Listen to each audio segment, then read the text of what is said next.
কাজলতা শোন, ছোটবেলায় আমার না একটা স্মৃতিময় ঘটনা ঘটে আছে। আমার প্রায় এই ঘটনার কথা মনে পড়ে। শুনবো? তুই শুনলে পরে হাসিয়ে মরে যাইব। কি ঘটনা ঘটছে বলটু? বল দেখি, তোর কি এত স্মৃতিময় ঘটনা ছোটবেলার কথা মনে পড়ে খুব? দেখি বল, আমার দেখি শুনতে খুবই ইচ্ছা করছে। বল।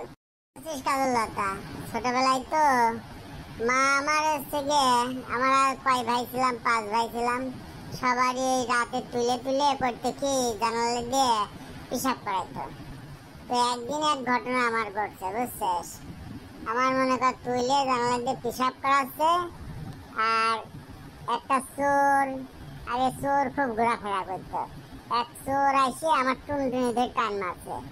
আমি তো ভয়ে মনে করো অস্থির, কিন্তু এই ঘটনাটা কাউকে বলিনি। কিন্তু এই ঘটনাটা আমার প্রায়ই মনে পড়ে। আর এরপর থেকে আমার ভয়ে গা ফুলে যেত। পেশাব করতে লাগলেই জানালা টানা ভরে পেশাব করতো। আমার টুনটুনিটা যে বাইকে দেবো জানালা দিয়ে ঠেকা দিয়ে, তার বাইকে দিয়ে পারতাম না। খালি ওই কথা মনে পড়তো, ভয়ে আমার শরীর শিয়ে যেত। আমার খালি পেশাব ওই ঘরের মধ্যে পড়তো। এই জন্য যে মার হাতে কত বকা খাইছি রে। বলতে কি বলো রে, এ কি শোনালু? এমন ঘটনা তোর ঘটছে?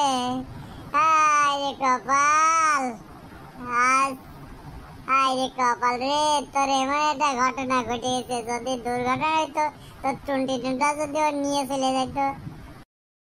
বন্ধুরা, আমাদের যদি গল্প কাহিনী আপনাদের ভালো লাগে, আমার এবং বল্টুর আমরা যে অভিনয় করি, আমাদের যে কাহিনী, এগুলো যদি আপনাদের ভালো লাগে, অবশ্যই চ্যানেলটা সাবস্ক্রাইব করুন, লাইক শেয়ার কমেন্ট করুন, এবং বেশি বেশি করে শেয়ার করে অন্যদের দেখার সুযোগ করে দিন।